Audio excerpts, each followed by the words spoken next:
28 mai à 11 heures. On est prisonnier, on doit remettre son pistolet. Mon pistolet, ils ne l'ont pas eu. Je l'ai jeté dans un fossé avec les munitions. Je suis allé où on était rassemblés, c'était un carrefour. Je dis à mon copain, écoute, hein, moi je m'en vais. Il n'y avait pas encore des Allemands, il y avait encore, si, il y en avait, mais pas beaucoup. Avec mon copain, on s'enfile dans les maisons, là, dans les rues. On va frapper une maison. C'était deux vieilles personnes. Ils n'ont pas voulu, ils ont dit nous avons peur de représailles. Nous n'avons rien pour vous remettre. On demandait pour avoir des effets civils ou bien pour être hébergé. Bon, rien. Alors, de ce fait-là, on va encore dans les rues et on dort sur les trottoirs. La colonne partit. Bon, on commence à se faufiler pour essayer d'éviter les routes, hein, dans les champs. Il y a des Allemands partout. Repris, pouf, repris. Et puis, euh, j'étais blessé, hein. Le long de la route, il y avait des services sanitaires.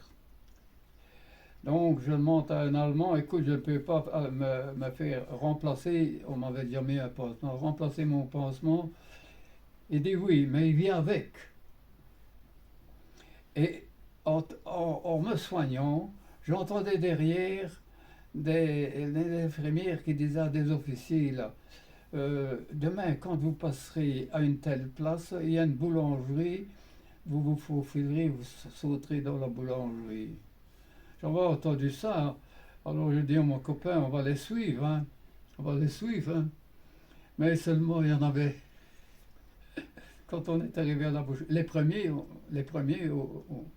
il y en avait quelques-uns, on n'était pas seuls, on a été repris.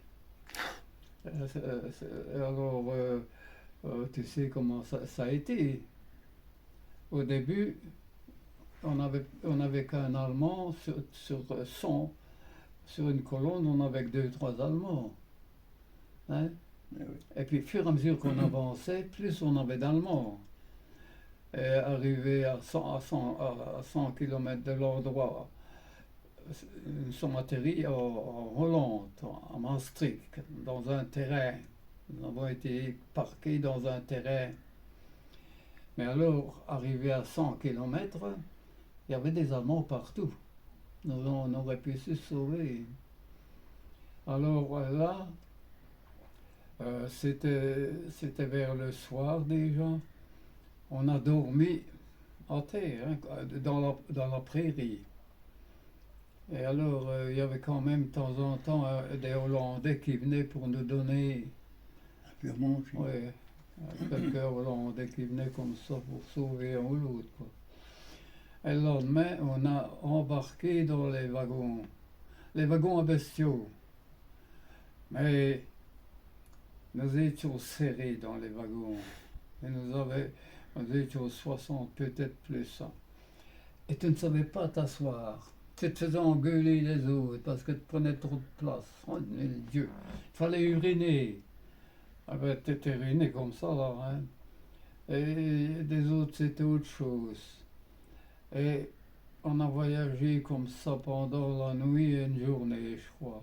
Mais on est passé à Berlin. En Berlin, ils avaient mis sur le quai une grande table, des trépieds et des planches, avec des pistolets, des tasses et du café.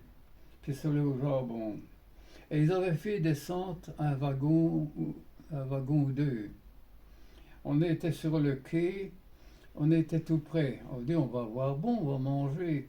Alors il y a les photographes, un tas de photographes qui sont arrivés, filmer, filmer, filmer, filmer.